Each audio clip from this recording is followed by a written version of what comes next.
Welcome to Druckfrisch. It's an occasional series of conversations where we discuss an important new book.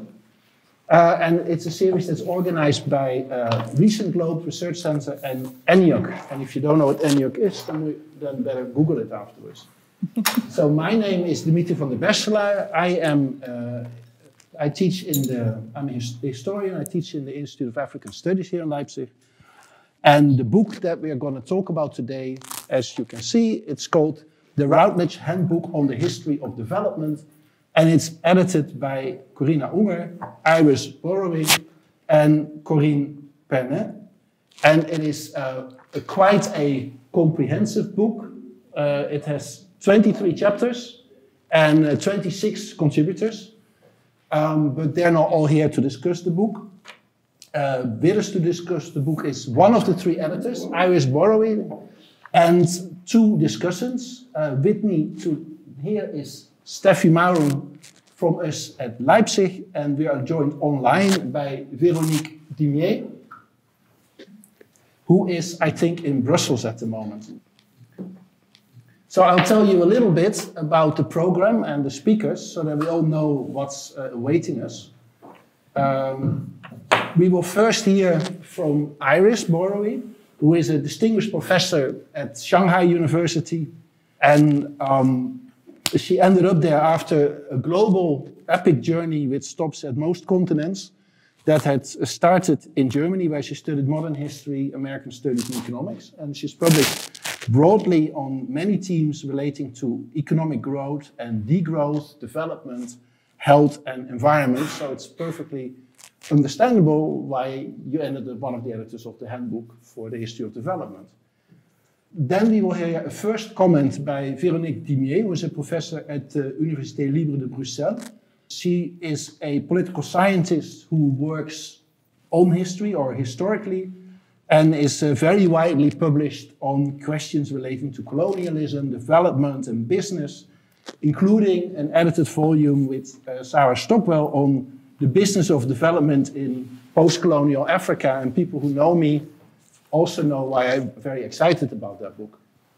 And then this will be followed by the second comment from Steffi Marung, who is the director of the Global and European Studies Institute here in Leipzig. And she's anyway very active, so we see her in many other contexts as well. She's also a historian working on global connections, and she's published, as we all know, broadly on socialist modernity, alternative globalization, Soviet-African encounters, respatialization, and so on, and so on. So first, we go over to you, Iris, and I think it might be interesting to have a little bit of context first, because we not only have here the Handbook for the History of Development, we also have the yearbooks. So how do they relate? Is there something you want to say about them? Yeah, funny you should mention it. Those are two different projects that are related, different but related. And they sort of emerged at the same time without me being aware of them being at the same time. So maybe I can start with the yearbooks, because that was my baby, that was my idea.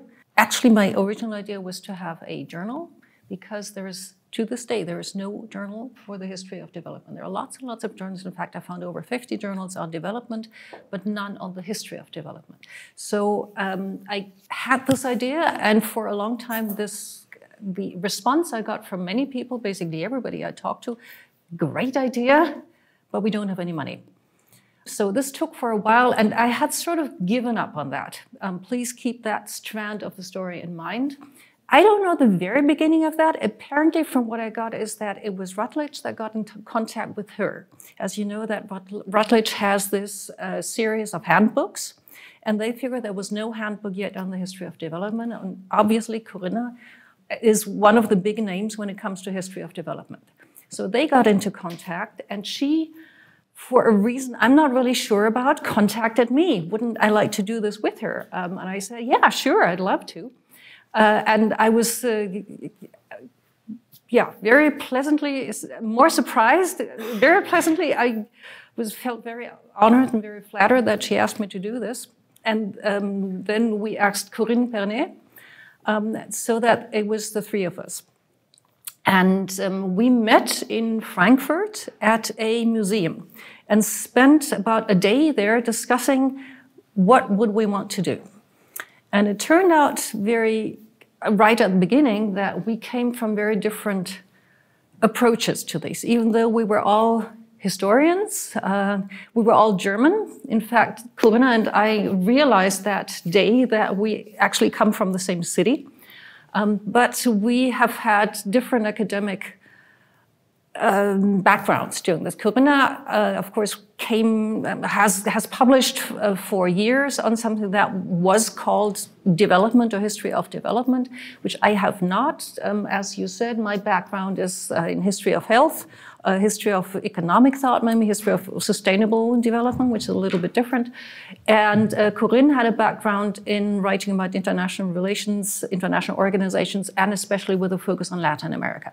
So putting these things together, we realized that if we had been asked to define development, we would come up with different definitions. And we figure, well, even those definitions would only cover part of the whole spectrum of definitions that other, not only academics, but also practitioners would suggest and would add to the table.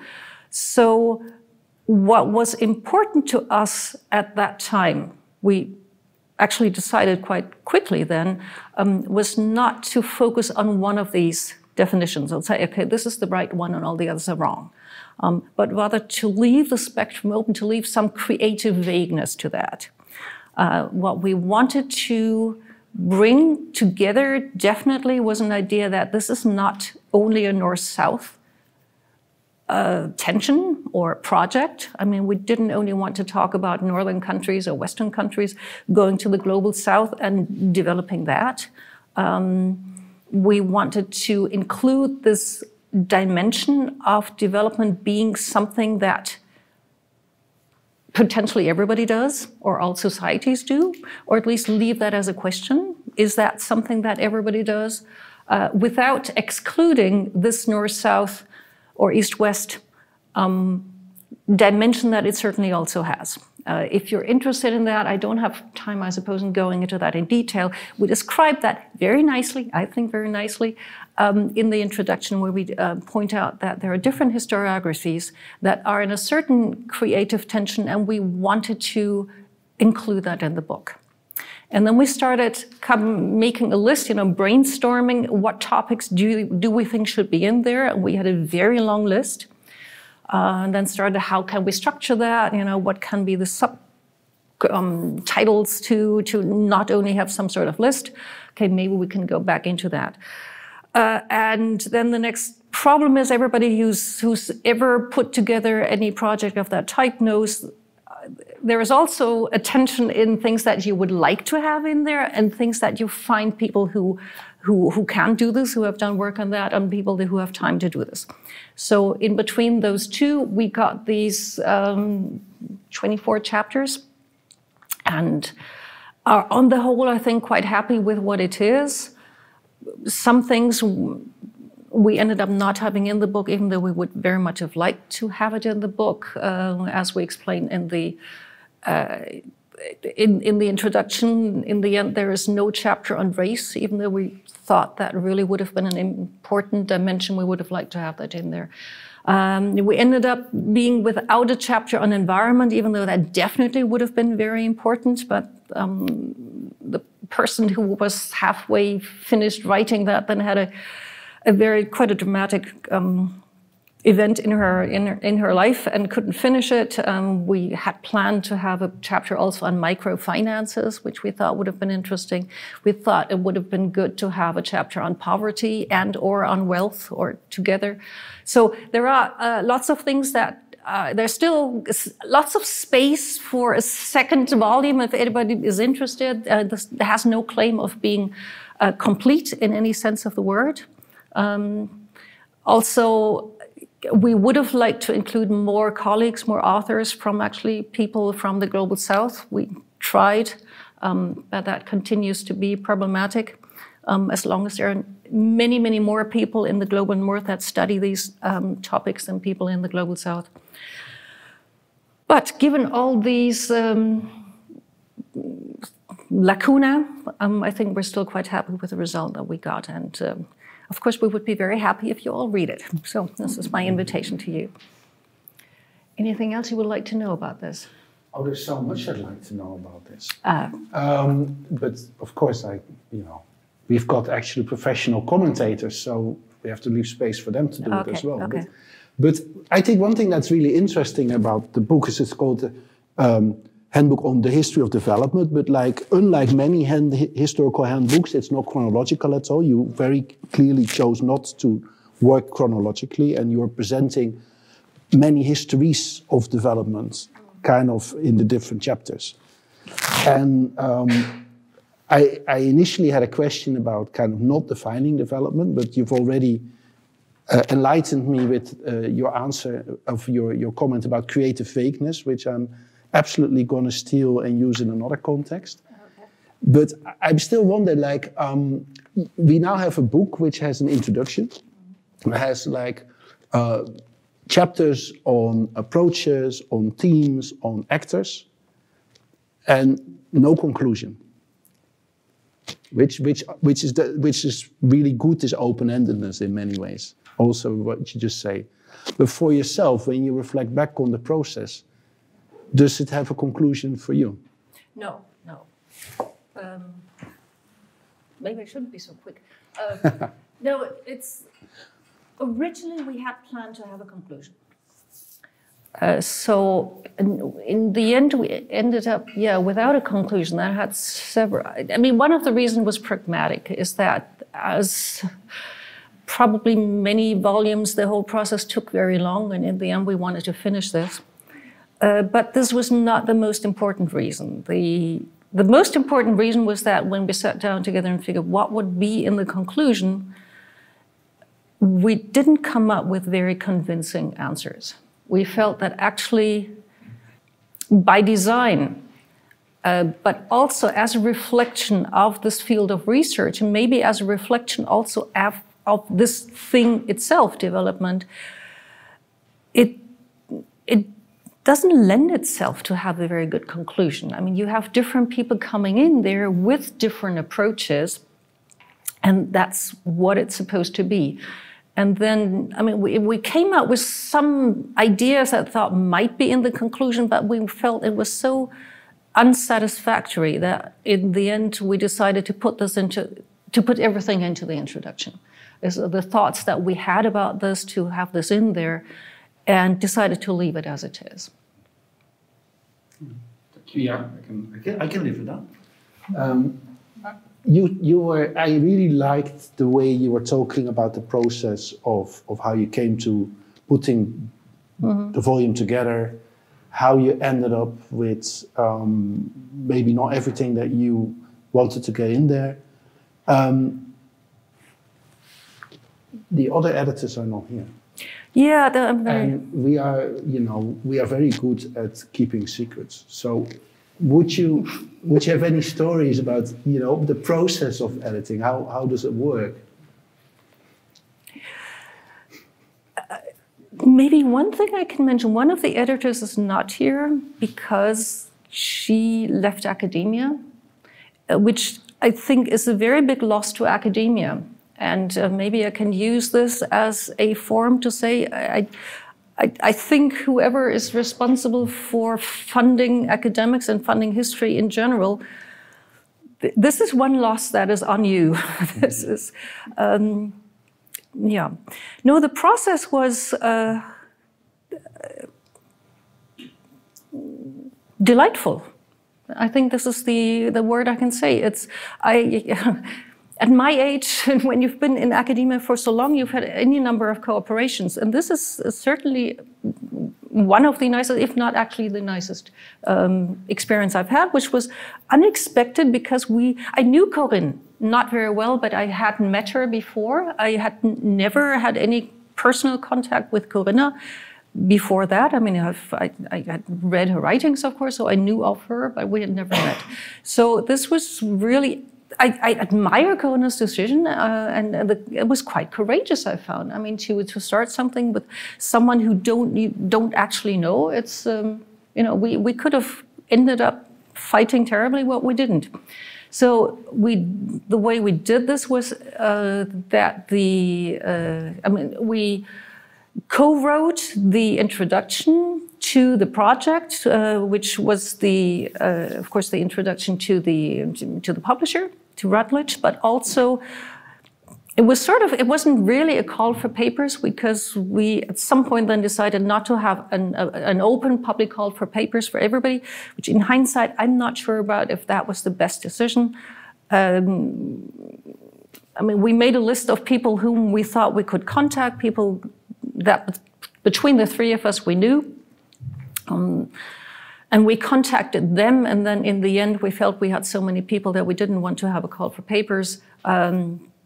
But I don't know, self-critically, I found maybe we would have found more people for the topics that we missed that we could have had. But anyway, in contacting these people, we sent them a brief outline of the project, which we co-wrote. And then at some point later, some months later, we had this list of authors who had agreed to contribute a chapter. And then again, some months later, they would send us their texts. The three of us, we all read the texts. And then when we had like 2, 3, 4 texts that had accumulated, we would have these Zoom talks. It coincided with COVID, so we were all got very prolific with Zoom talks, and then exchanged our views on that.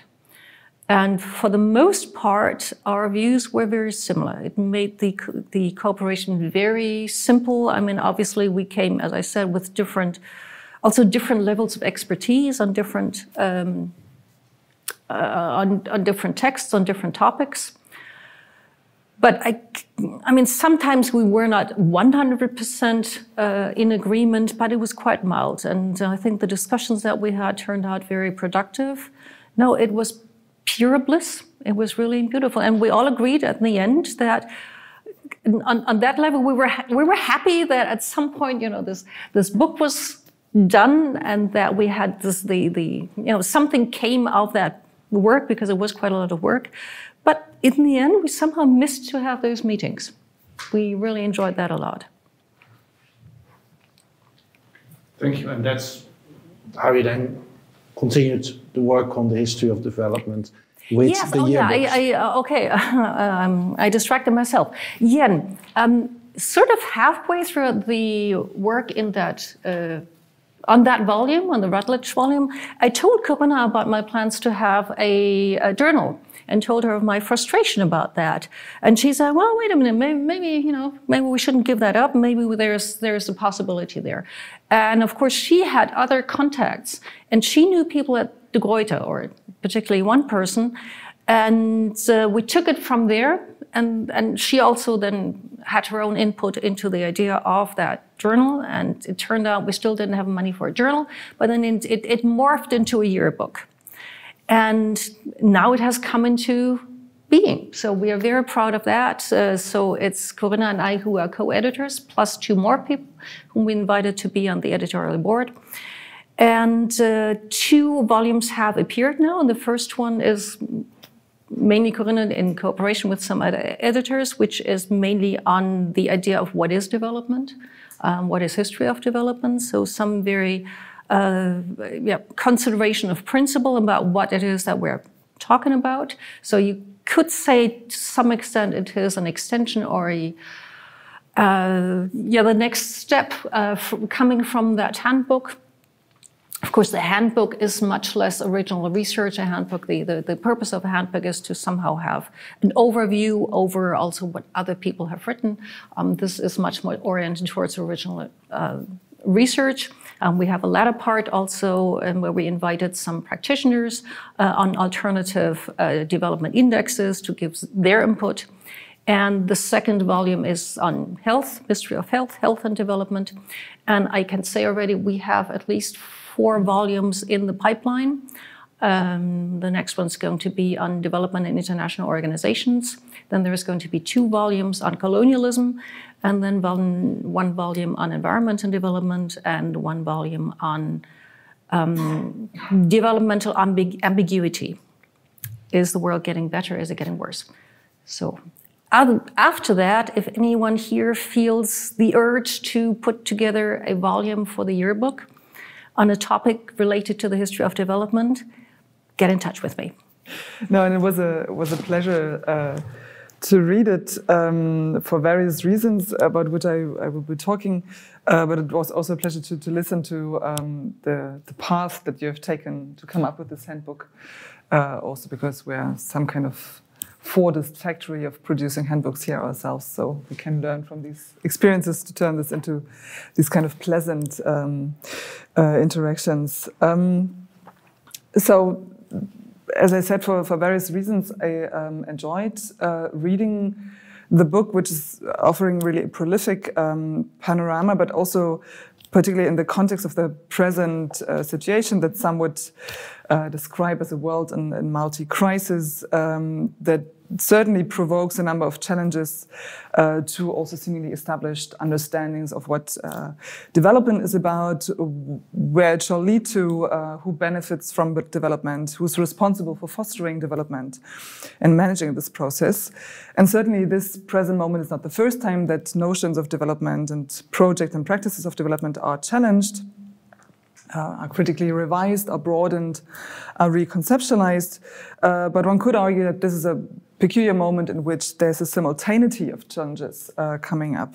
So from the direction of climate change activists who would be discussing development regarding also the change of human-nature relations in the Anthropocene, here development comes under fire, as we've been previously trained in seeing development in the 20th century. But also with regard to the rights of actors who define themselves and communities around questions of gender, ethnic or socioeconomic or political identifications, here human rights or rights-based approaches also are challenging ways to look at development.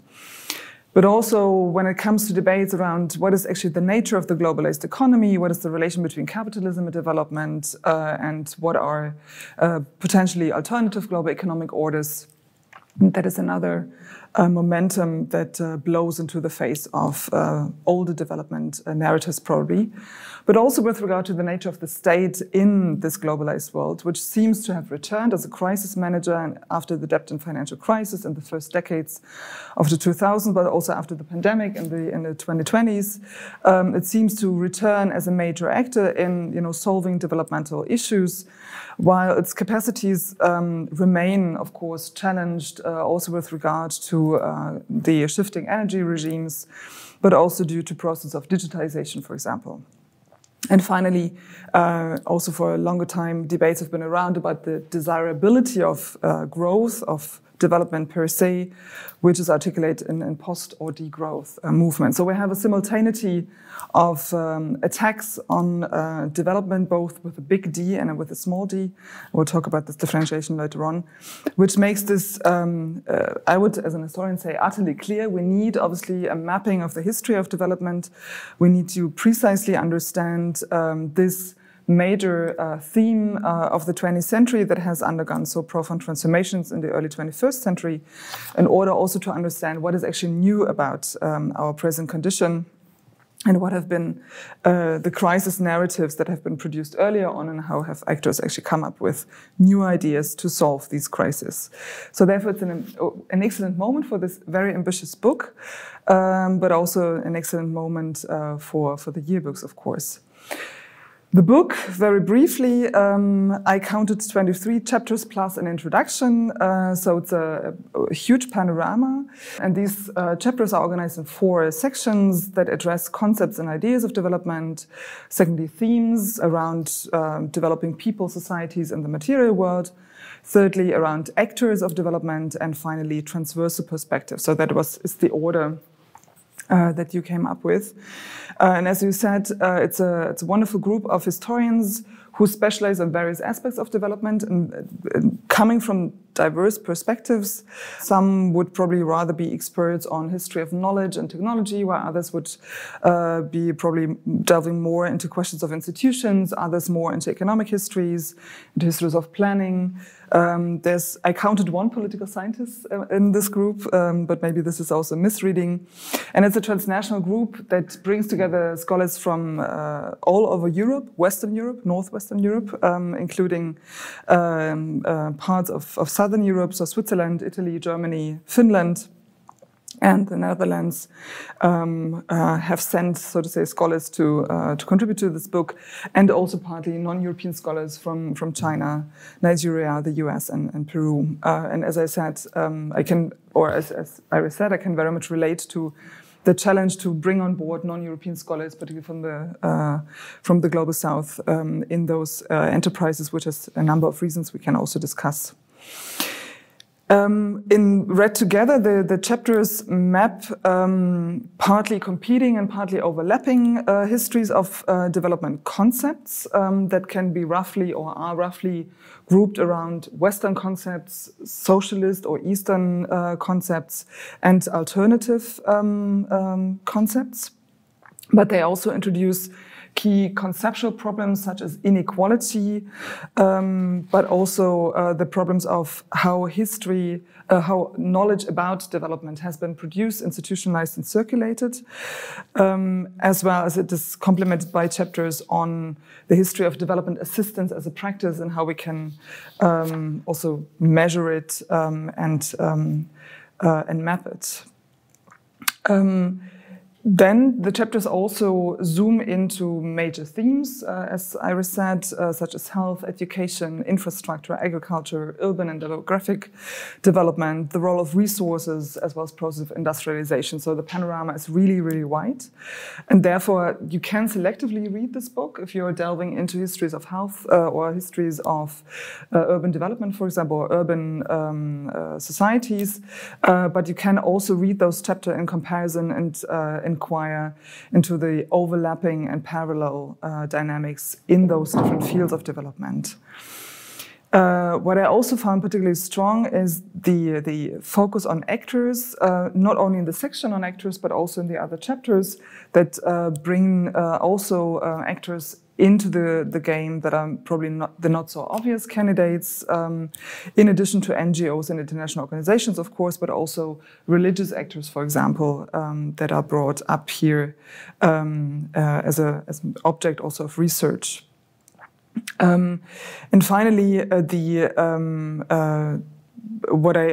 some of the chapters I found particularly inspiring were those who also investigated the nexus between development and other major themes in the 20th and 21st century histories, such as security or migration. There's a bigger discussion about the development-migration nexus, but the way it has been addressed from an historical perspective I found particularly enriching, while the security-development nexus is not yet that a common field of investigation, but I found this particularly inspiring and productive, also against the background of current debates about climate security, but also energy security and how this feeds into questions of development.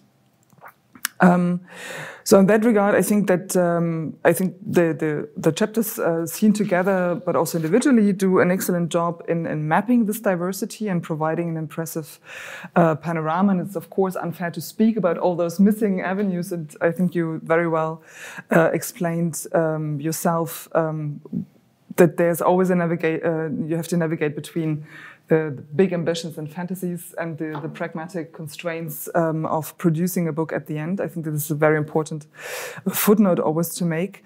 Although I would say some of the themes that you think are missing as chapters are actually already in the chapter. So the environmental dimension, for example, I see this cross-cutting in various chapters. Also questions of race, I think they appear quite as a quite prominent dimension not in all, but in some chapters. So therefore, it's not completely lost, and it's not completely ignored. But one could also discuss if this is rather also a transversal perspective in all chapters, and not in a separate chapter. And I think that the book also very clearly demonstrates that what is productive about that historians are less interested in defining development, but in investigating how actors in specific times and places have come up with definitions of development, to which purposes and to which effects, and how they translate this into more or less successful projects. I think that this is not only a pragmatic decision, realizing that you have different approaches, but rather I think this is doing justice to the historical complexity of these projects. So in this regard, the chapters can also be organized around chapters who investigate into those different definitions of what development is about, how these are embedded into different mindsets and worldviews, then what we can know about development, how we measure it, and how this then translates into institutions and into the circulation of ideas, but also who did and does what about development. So once you have come up with a definition, once you know how to investigate development, then how do actors then come up with projects? So in this regard, I think the book in sum and the chapters individually, most of them, do an excellent job in destroying developmentalist universalism. So that is what when you're having read the chapters, it becomes very clear there is no universal definition of development. So actually, you have done a wonderful job to reduce the burden on the shoulders of political scientists or legal scholars to define development, but simply to say we have to look at concrete empirical situations. I think, secondly, that what is really a strong insight that I've gained from the book is to disentangle development fantasies from development projects. To talk about the interrelation between the two, but also to disentangle and pluralize these development fantasies beyond the global north and beyond the global west, but to really include positions from the global south and partly also from the global east. I will come back to that question. But I think that in that regard, it definitely goes way beyond the more established narratives of development in this broader context. Thirdly, it is also becoming very clear how necessary and productive it is, on the one hand, not to ignore, of course, the elephant in the room when we talk about development, that is growth, but at the same time, an economic growth, but at the same time that development or debates about development always have been waged on related and competing fields of development that do not nicely go together with questions of economic growth, and how, for example, questions of health or resources can very much be at odds with questions of economic growth in that regard.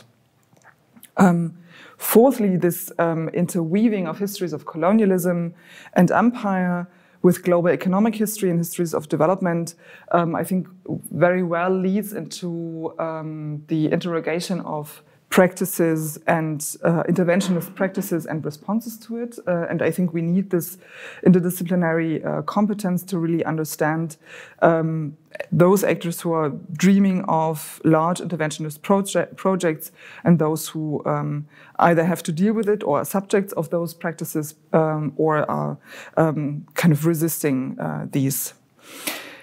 And also with regard to periodization, so that is something you also said earlier, that you decided against a chronological approach, but what I found particularly strong is that also in most of the chapters you seem to have been able to either convince the authors, or it's so evident, to follow a certain periodization in the history of development more broadly. So to, on the one hand, very clearly demonstrate that the 20th century is probably crucial as the development century, as has been established also by other authors, but how this is important to really embed this on the one hand into its colonial legacies or in the continuities and transformations. So how development developed out of empire, but on the other hand, to round this up with perspectives on more recent transformations at the end of the 20th century and 21st century. So this arc that you span from the 19th century to the 21st century, I think is very strong, and also is innovative with regard to other books that would probably focus either on colonial development or on the Cold War. I think you very well bring this together. And this larger arc, I think also, particularly with an eye on, so to say, future perspectives also opens the perspective towards non-Western and non-European actors in those histories of development by also emphasizing the role of China or of Arab organizations, for example, but also hinting towards transnational peasant movements or resistance against extractivism. So these are actors that come into the arena towards the end of the 20th century. And by really broadening this arc, one can very well situate them in the story without saying, so this is new, but rather to link this back to longer colonial trajectories in that regard. All chapters, and that makes the book also productive for not only for researchers who need to get a quick insight and overview on the field of on the state of art, but also make it a wonderful instrument in teaching, is that the chapters are relatively short. So it is a quick read you can do, in between sessions. But it also offers a short list of literature for further reading. I think this is a wonderful service that you provide here. Of course, one can always dream of more lists and more footnotes and other authors. So it's always a selection, but I think it's a very good starting point for any kind also of beginning to deal with certain aspects of development in that regard.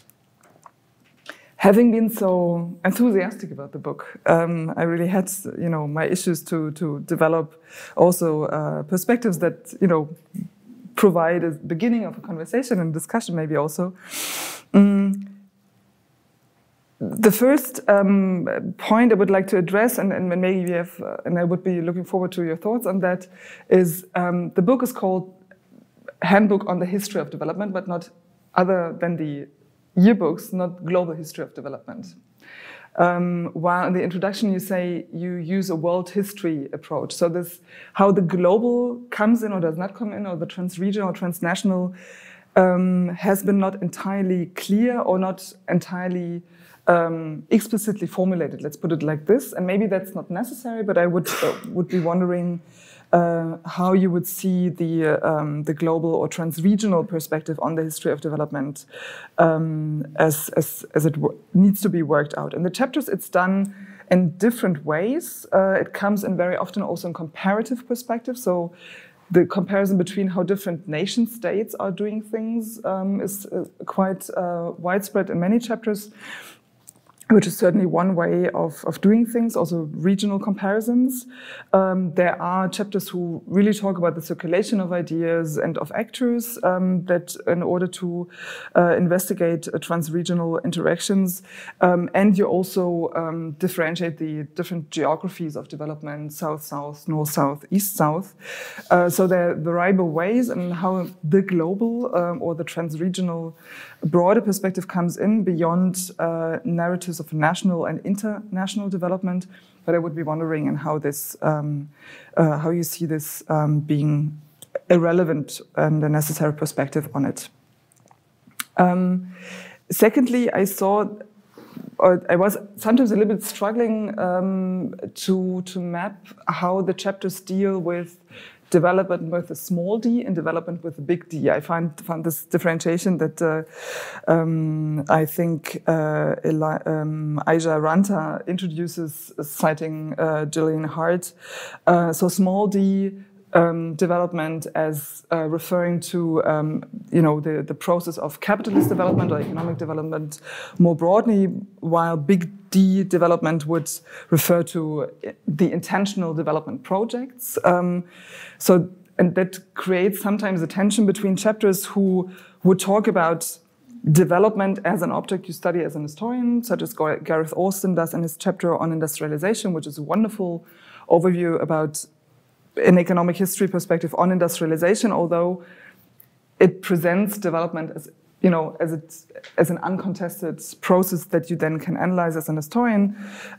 But also, I would say the chapter on resources and looks also on development as something that is out there that is related to resources, and that the resource governance can steer or manage. While other chapters, I think most of the chapters actually rather deal with big D development in regard to specific projects of shaping processes that are then called development. So your chapter on health, for example, but also Damiano Mataski's chapter on education or Corinna's chapter on knowledge production. I think here it's rather the big D than the small d development that is dealt with. And I think it's great to bring those two together, but this is probably something that I would have wished for maybe in the intro or conclusion to map this out a little bit more clearly, because this might sometimes then be risky, that we might fall into the trap to reproduce development narratives if we overlook this difference. Third point would be that the chapters are dealing, and it's perfectly okay that chapters in a handbook and an edited volume deal with things differently. I'm just, flagging this out. They deal differently with the spatiality of development. Some explicitly talk about international development and then map this with regard to bilateral relations between then states. Others would talk about development within nation states or within empires. So the spatial reference varies. And I think that here's a potential to flesh this out more. I was also looking for instances in which the, so to say, intra-state or intra-imperial development was then also used as blueprints or circulated towards international or inter-imperial developments. The one example that comes up prominently also here is the TVA, the Tennessee Valley Administration, as a blueprint developed in the US and then becoming a blueprint for international development in the early Cold War. But I think that is true also for other imperial projects that then become, international or trans-regional formats of development. So these different spatial references, I think, can also be very nicely put into relation. And final point, and that is related to the spatiality, but rather in the sense of the variable geographies of the chapters, that is, and I have to say this, particularly strong point of the chapter to really try to integrate and to kind of let explode this narrative of development is something that the West has invented, and really to include South perspectives and East-South perspectives. And even though there is a chapter, and I have to say I'm an historian obviously of socialist development, there is a chapter on socialist development, and there are some chapters who try to somehow bring this up. I still felt that this is still remaining a marginal issue, or at least an awkward partner. Somehow the authors didn't know what to do with it, or simply ignored it. So either the socialist world doesn't exist at all in the chapters, or there are hints given to it, then mainly with regard to the Soviet Union. So the Soviet Union is equaled with the socialist world or Eastern Europe, or it is reflected upon in the context of Cold War development as the big competitor that promotes specific developmental innovations in the West. And that is certainly all true, but I felt that in some of the chapters, this absence is particularly surprising. For example, when it comes to gender, so the chapter on gender, there's no differentiation made between socialist and Western feminism in that regard, or any kind of discussion of the central role of women in socialist development concepts and agendas. Also, the chapter on the state, which is a wonderful chapter because it comes to the conclusion that the state is central to development, regardless if we are talking about socialism or not, but it doesn't discuss the state in socialist development at all. And finally, in the references to import substitution as a key strategy for economic development in the Global South, and there's in no instances a reference to that this was a model exported or circulating from the Global East. So there are many opportunities where those linkages more systematically could have been drawn. And of course, I don't want to. Of course, yes, I want to promote Eastern Europe here as a case in point, but there are arguments for that, because on the one hand, I think that Eastern Europe could be a region where exactly this interplay between intra-imperial development visions and ideas and how they are then circulating internationally, this linkage could be well developed. When you look into the Habsburg Empire or into the Russian Empire, who first of all developed their own peripheries in order then to become international development experts, that would be a good starting point from Eastern Europe. There's literature on that. which then could be further extended towards other or compared to other world regions.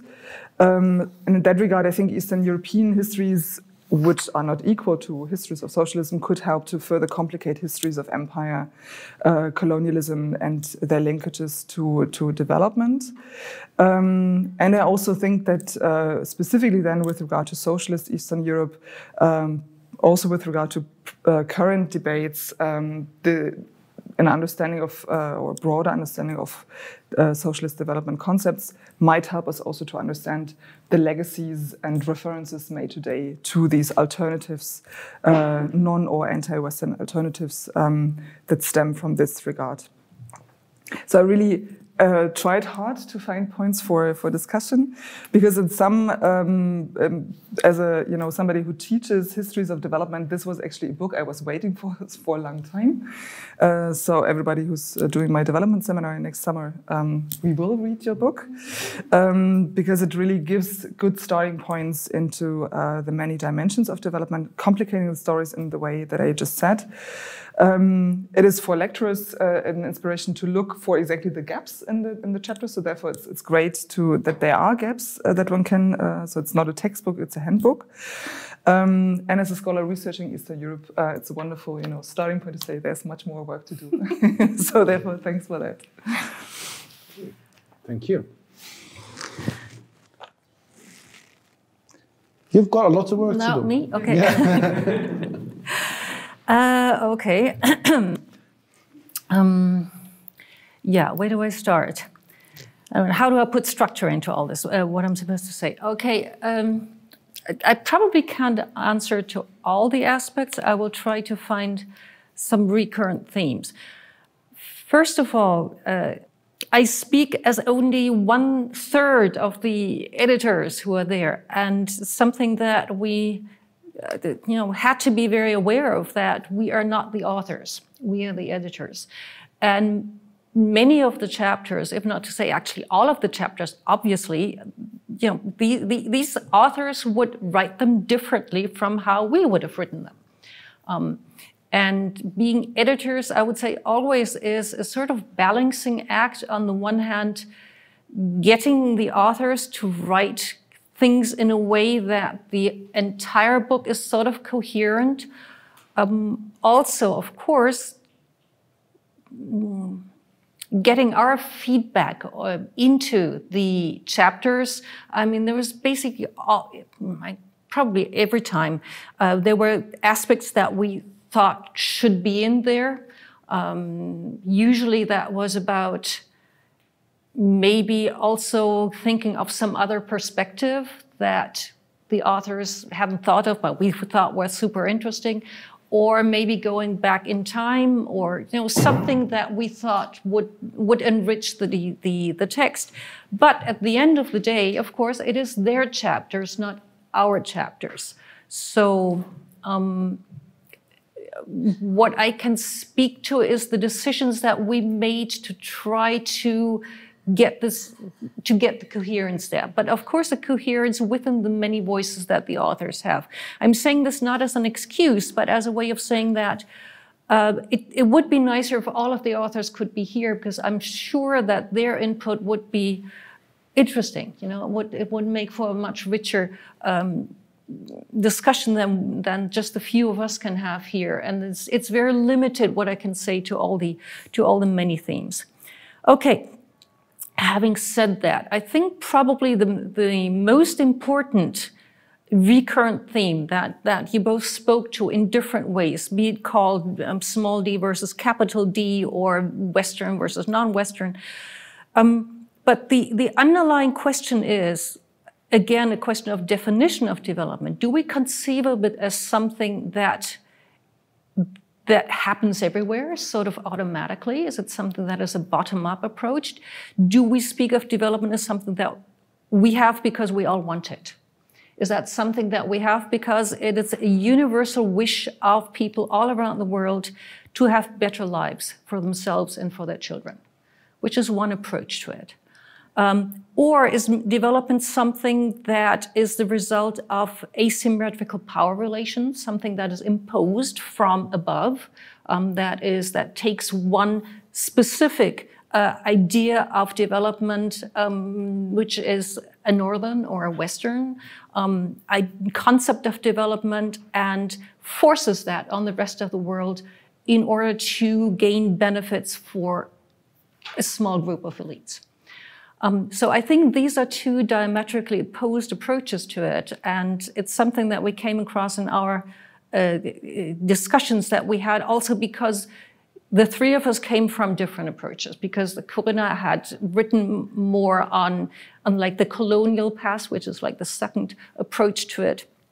Well, my background was more writing about economic history, which is more like the first approach to it. I guess if we had written some sort of epilogue or some sort of conclusion, it probably would have been something that development has a bit of both. And to have these two distinctions is to some extent artificial and also maybe not helpful. And something we speak about a little bit in the introduction, but maybe should have done more of, is that the idea that the critics of development have been very vocal about is that it is something, there's a certain repressive element to it of being imposed to the rest of the world. And some people have actually said development in itself is negative. It's something that's imposed on the majority population of the world to their detriment. And these critics found that it still continues. That there's something that goes beyond it simply being imposed. So if that was all there is, then there wouldn't be 1.4 billion Chinese people, eagerly also industrializing and getting computers and getting mobile phones and basically reproducing a lot of the core elements of development is what Veronique called, it's material wealth, material well-being, high wages, it's a materiality. If that was only in the interest of a small group of global elite, this wouldn't explain why it was so widespread, because sheer repression in itself probably wouldn't have been enough to spread this around the world. And I may be more sensitive to that than I was before, because I live in China now, and I see, no, you don't have to force people to want to have a mobile phone. They really want this very much, just like people around the world. However, having said that, of course, this doesn't deny that there has been a lot of repression that went with developmental projects, and with also the developmental project with a capital D around the world. So how to maneuver our way through that was to some extent one of the problems, but also something that enriches, I think. It's this tension of not being able to say it's black and white that enriches the discussion, I hope. And we hoped that staying with that would translate through the choice of themes. I mean, the choice of themes came also, to some extent, it was also the result of some brainstorming, but it was also because when we discussed with them, is this something, if in simplistic terms, this is good or bad? Is this the good or the bad development? Is this people trying to have better lives, having longer lives, having fewer mortality rates, seeing fewer children die early, having decent housing? This is like the nice part of it. Or is this about colonialism? Is this coming about the white people getting into the rest of the world and stealing the resources in order to be better off where they are? And there's an element in both of that. But as we were thinking about that, we were discussing, is there something that all of them, that these both approaches have in common? And this is where we came out with this list of themes. That if no matter which approach or which concept of development you endorse, they all have to deal with health. They all have to deal with gender. They all have to deal with resources of some sort. They all have to deal with industrialization once this is in the world. And then it was our choice of themes, but it was up to the authors then how to implement that, so this tension into their chapters. And they did this in different ways. And then let me refer to some of the more detailed aspects that came into that. The periodization or the temporalities, that was very different. That was very different also depending on the disciplines. Most of the people were historians, but not all of them. We had some political scientists. We also had at least one anthropologist. And of course, that was actually one thing we had to nudge some of the authors more who were, some of them tended to be a little presentist. So we got the historical perspective into that. But, you know, some people wanted to start in the 1980s. Some people wanted to start in like the Stone Age. And somewhere in between, yes, the majority probably starts in the 20th century, probably this maybe even more after 1945. But this is, again, I would say is part of the range or the heterogeneity of ideas of development that we think people come with different periodizations, and we didn't necessarily want to smooth them out. Socialism. Yes, you're right. And actually, as I reread the book again in preparation for this meeting here, it struck me more than when we were doing this, how often Rostow's book is referred to. That's quite amazing. I think there's only one reference to Marx, to whom Rostow refers, but Rostow, the stages of development, is mentioned quite often. I am not entirely sure why that is. I mean, as an academic, as a scholar, I mean, I totally agree with you. Of course, it would have been nicer to have more references to socialism or to socialist approaches to development. And yeah, I guess on one level, simply say, yes, you're right. On another level, I also think it's not totally by accident that it takes such a small role compared to what we consider maybe Western approaches.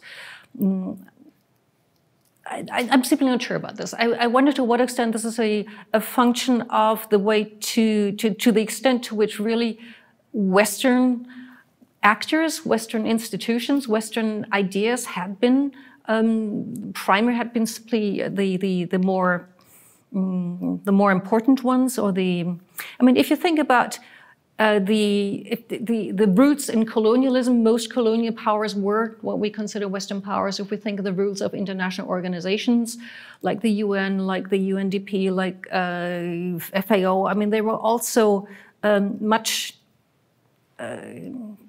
maybe I wouldn't say dominated, but I would say the Western voices were certainly more important there. So I think there is something in the history in itself that maybe the reason for this, for the relative lack of socialist voices.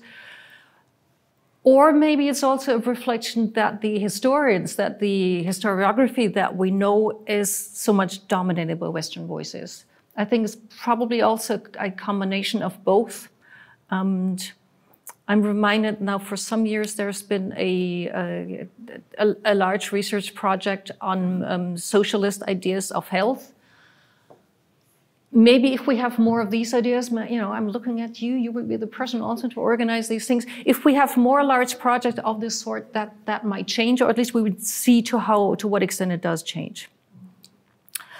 Gender, yes. Actually, I don't remember that discussion. I remember we had a lot of discussions about that chapter. If gender should mean women.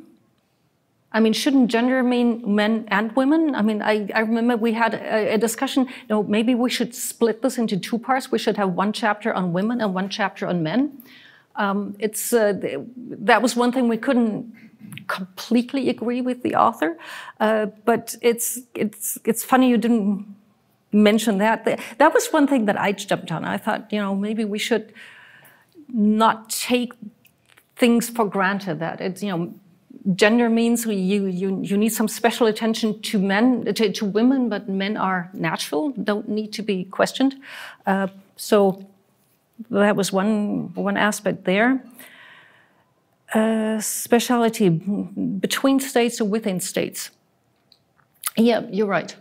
You're right, and this is certainly an important aspect. As someone coming from the history of health, that was certainly something that you notice, is that institution actors, whatever they know about their own countries and test there, that is taken around the world. So, just the example of Andreas Stampar, what he started doing in Yugoslavia, that is what became a leading line of work of the WHO. I thought we had that. To be honest, I thought that was in the book. But now that you mention it, if there's a revised version, we will think about that more. I think those were the most important thing.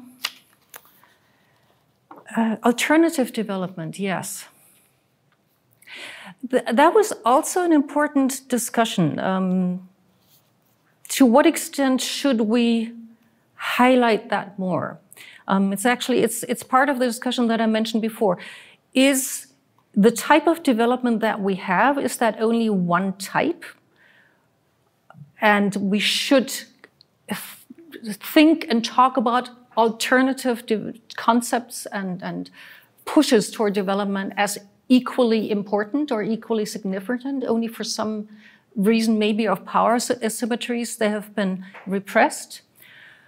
Or is the fact that we have this type of development, which is based on mass consumption, mass production, mass consumption, fossil fuels, that this has spread around the world, is also a reflection that, sort of like natural selection, this is the one that most easily speaks to most people. Veronique mentioned at some point, if we want things to change, I think I quote her here correctly, is we need to have a different perspective on things. That may be true, but on the other hand, as historians, do we want things to change? Or do we want to talk about people who wanted things to change and who, for various reasons in different places and different times, were successful or not successful? And why are they successful and not successful? We were asked not to have too many footnotes. This is like part of the definition of a handbook. And most authors, being good scholars, found it actually quite difficult. In order not to have too many pages, we struck down quite a few footnotes. So if you find it's not enough, this is not in the authors. They would have liked to have a lot more than that. Other than that, I think I would stop here. If I haven't answered any question, please let me know. Otherwise, maybe there are more questions. Well, it's not an exam, right? So you don't need to answer every question. No. We need to thank you for coming here and talking about your projects, not just the handbook, but the bigger interest that this is all part of. I think it has been a very good edition of Druckfrisch. Please look out for the announcement for the next edition when it comes. And if you don't really want to go home straight away, stay a bit longer and continue chatting. Thank you very much. Thank you.